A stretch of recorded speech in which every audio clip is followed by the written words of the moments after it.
وزیراعظم شہباز شریف اس وقت گفتگو کر رہے ہیں، آئیے آپ کو براہ راست لے چلتے ہیں۔ بنا نیب آفٹر وہ جو انتہائی افسوسناک واقعہ پشاور میں ہوا تھا آرمی پبلک اسکول میں، اس کے نتیجے میں نیشنل ایکشن پلان بنا، اور مجھے یہ کہنے میں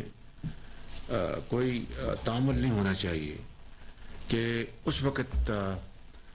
میاں نواز شریف کی حکومت نے تمام سٹیک ہولڈرز کو انوائٹ کیا، ان کو بھی انوائٹ کیا جو کہ معاملات کو اسٹریٹ فارورڈ نہیں دیکھنا چاہتے تھے، جو چاہتے تھے کہ معاملات خراب ہوں، ان کو بھی انوائٹ کیا۔ وہ آئے اور وہاں پر بیٹھ کے ایک بڑا کمپریہنسو ڈسکشن ہوئی اور ایک نیشنل ایکشن پلان اس کے نتیجے میں بنا۔ ابھی جب پشاور کا سانحہ ہوا، میں نے تمام پولیٹیکل سٹیک ہولڈرز کو انوائٹ کیا، سب کو میں نے دعوت دی، اور اپنے کولیگز کو میں نے درخواست کی کہ ان کو فون کر کے آپ دعوت دیں، جو کہ میں ان کی مہربانی انہوں نے فون کر کے ان کو دعوت دی، لیکن اس کے باوجود بھی وہ انہوں نے یہ مناسب نہ سمجھا کہ وہ اس میٹنگ میں تشریف لائیں، اور آج تک ان کی کوشش یہی ہے کہ سڑکوں کے اوپر معاملات طے کیے جائیں، نہ کہ ایک کمرے میں بیٹھ کے ایک پاکستانی کے طور پر اور اپنی مستقبل کو سنوارنے کے لیے فار دی سیک آف پاسٹیرٹی ہم بیٹھ کے ان معاملات کو طے کریں۔ انفارچونیٹلی ہم اس کمرے میں بیٹھے ہیں، مگر ایک جو حصہ ہے وہ آج بھی سڑکوں پر جانا چاہتا ہے، اور وہاں پر معاملات خراب کرنے کی پوری کوشش کی جا رہی ہے، جس کو جتنا بھی کنڈیم کیا جائے وہ کم ہے۔ اور جبکہ آج پاکستان اکنامک چیلنجز کو فیس کر رہا ہے، آئی ایم ایف سے گو کہ انشاءاللہ معاملات طے ہو جائیں گے، مگر it still week 10 days in the future, اور اس کے لیے جو ایک بہت ایک کڑی شرائط کو ہم مجبور ہو گئے ہیں ان کو منظور کرنے کے لیے، ان کو ماننے کے لیے، کیونکہ اسٹیٹ آف پاکستان پہلے ہے اور باقی چیز اس کے ماتحت ہے۔ تو یقیناً آج یہ ہاؤس اور خاص طور پر میرے جو پولیٹیکل پارٹنرز ہیں، ان سب نے اپنی جو پولیٹیکل سٹیک داؤ پہ لگائی ہے، اور اسٹیٹ کو بچانے کے لیے دل کی اتھاہ گہرائیوں سے اور خلوص سے وہ پوری کوشش کر رہے ہیں۔ میں یہاں پر نام لیے بغیر یہ کہنا چاہتا ہوں کہ ایک پاکستان کا انتہائی دوست ملک ہے، ہمارا یہ سب کا خیال تھا کہ وہ انتظار کر رہے ہیں کہ آئی ایم ایف کا معاہدہ ہو جائے، پھر وہ اپنا حصہ وہ ڈالیں گے، لیکن اس دوست ملک نے چند دن پہلے فارن منسٹر اس سے آگاہ ہیں کہ انہوں نے ہمیں کنوے کیا جی ہم آپ کو یہ بالکل اسٹریٹ اوے کر رہے ہیں، اور یہ چیزیں بھلائی نہیں جا سکتی۔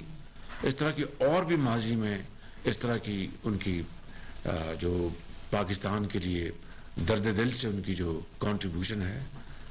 ڈیٹ اگر ہم ایک قوم ہیں جو کہ ہم ہیں، اگر ہم ایک مسلمان کا خون دوڑ رہا ہے جو کہ ہم ہیں، ہم پاکستانی ہیں، تو ان نیکیوں کو، ان اچھائیوں کو ہمیں تا قیامت نہیں بھلانا چاہیے۔ اسی طریقے سے میں بھی ان ممالک میں گیا، فارن منسٹر بھی تشریف لے گئے، تو بہت پازیٹیو وہاں سے سینٹیمنٹس ہیں، اور بڑی ان کی پاکستان کے لیے بڑی نیک خواہشات ہیں۔ تو یہ چیزیں جو ہیں، یہ ایک تو اللہ تعالیٰ کی عنایت ہے، یہ کوئی انسان کی بس کی بات نہیں۔ انسان تو کوشش کر سکتا ہے اخلاص کے ساتھ، تو وہ کوششیں اللہ تعالیٰ اس میں برکت ڈال رہا ہے، لیکن اگر ہم اپنے گھر کے حالات خود درست نہیں کریں گے تو پھر کوئی ہماری مدد کو نہیں آئے گا۔ تو اس لیے میں سمجھتا ہوں کہ جو پولیٹیکل اسٹیبلٹی وہ ہر لحاظ سے مقدم ہے۔ آج مجھے ڈرا کہ ایک بہت خطرناک جو تھا سوسائڈ بامبر، ان کا انچارج جی وہ جہنم رسید ہو گیا ہے، تو it's a great success story. اس طریقے سے کل بھی وہاں پر کچھ لوگ ان کے پکڑے گئے ہیں. تو یہ ایک ایفرٹ جاری ہے پولیٹیکل اینٹریز کی طرف سے, پولیس اینٹریز کی طرف سے, ایڈمنسٹریشن کی طرف سے, ہماری افواج پاکستان کی طرف سے. تو اگر اس میں بھی ہم نے انا پرستی دکھانی ہے, اس میں بھی ہم نے اپنی ذات کو مقدمہ رکھنا ہے اور پاکستان کو میرے منہ میں خاک اس کو کمپرومائز کرنا ہے پاکستان کے انٹرسٹ کو, تو یہ کہیں کی پاکستانی نہیں ہے, یہ کہیں کی سیاست نہیں ہے, یہ کہیں کی مثبت سوچ نہیں ہے. اس لیے میں سمجھتا ہوں کہ ہم جتنی جلدی اس معاملے کی نزاکت کو سمجھ جائیں اتنا ہماری جو نسلیں آنے والی ہیں ان کی بہتری ہوگی, اور وہ یاد رکھیں گے کہ اجتماعی کاوش سے اور اذہان مل کے بیٹھے اور اجتماعی سوچ سے پاکستان کو مشکل حالات سے ہم نے بچایا اور اس طرف لے گئے جو کہ پاکستان کا ایک خواب تھا. میں ابھی آپ کو بتانا چاہتا ہوں, میں جب چین گیا تھا فارن منسٹر صاحب میرے ساتھ تھے, تو میں نے جو ان کے جواب میں جو کہا وہ یہی کہا کہ ان کی سیکورٹی ہماری اپنی سیکورٹی سے کم نہیں ہے, اگر زیادہ نہیں. تو ان کو اس کا ہمیشہ یہ احساس رہا کہ پاکستان ہمارا ایک بہترین دوست ملک ہے. آج پورے پاکستان کی یہاں پر پولیٹیکل لیڈرشپ بیٹھی ہے, ہمارے ڈیفنس کے جو ہمارے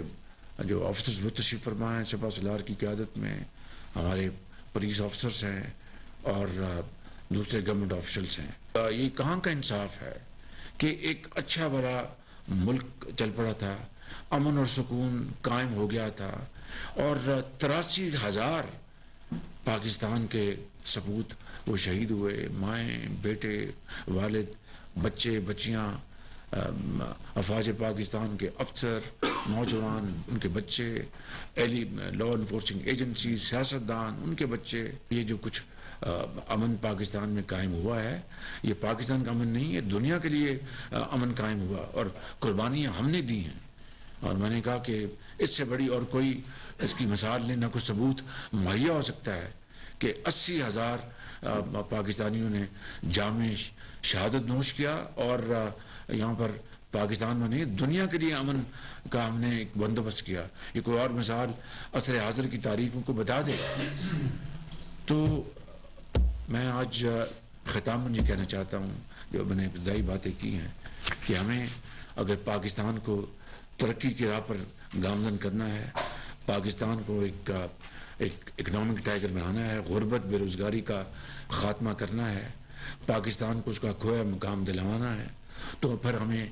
اپنی تمام ذاتی پسند اور ناپسند اور انا کو ایک طرف کر کے we must arise above our likes and dislikes, اور اس ملک کے لیے ہم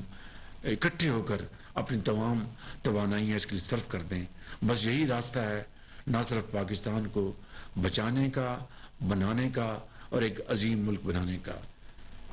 ان الفاظ کے ساتھ میں آپ سب کا شکریہ ادا کرتا ہوں. وزیر اعظم محمد شہباز. اسلام آباد میں وزیر اعظم محمد شہباز شریف کی نیشنل ایکشن پلان کے اجلاس سے گفتگو جاری تھی. ان کا کہنا تھا کہ کراچی میں بھی بہت افسوسناک واقعہ پیش آیا. ہماری سیکیورٹی فورسز نے ہمت اور بہادری کے ساتھ دہشت گردی کا مقابلہ کیا. گزشتہ اجلاس میں بھی ہم نے نیشنل ایکشن پلان سے متعلق فیصلے کیے. IMF کی بات کرتے ہوئے کہا کہ جلد معاملات حل کر لیے جائیں گے. یہ معاملات یا کوئی بھی معاملات سڑکوں پر حل نہیں کیے جاتے. آرمی پبلک اسکول کے سانحے کے بعد نیشنل ایکشن پلان تشکیل دیا گیا تھا. ریاست کے لیے IMF کی کڑی شرائط ماننے کو مجبور ہیں. پاکستان کو معاشی چیلنجز درپیش ہیں, جلد نکل آئیں گے. اور انہوں نے مزید کہا کہ ہمیں اپنے آنے والی نسلوں کے لیے مل بیٹھ کر سوچنا ہوگا. مشکل حالات میں دوست ممالک کے تعاون کو بھلایا نہیں جا سکتا.